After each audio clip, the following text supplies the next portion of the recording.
Què passa amb la conquesta carolíngia?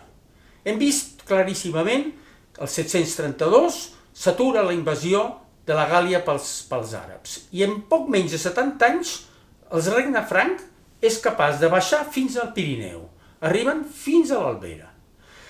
Tot hauria quedat aquí, si no fos perquè els àrabs, com tenien territoris de l'altra banda del Pirineu, fan una sèrie de ràtzies, fan una sèrie d'escapades i arrasen, diguem-ne, la zona més meridional, la zona del migdia de França.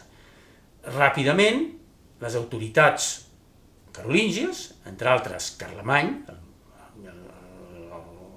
el futur emperador, li encomana al seu fill, diu, no, prou d'aquesta història, hem de fer un coixí, hem de fer un glacís territorial per evitar que la Gàl·lia sigui víctima de tots aquests saquejos i totes aquestes ràtzies musulmanes.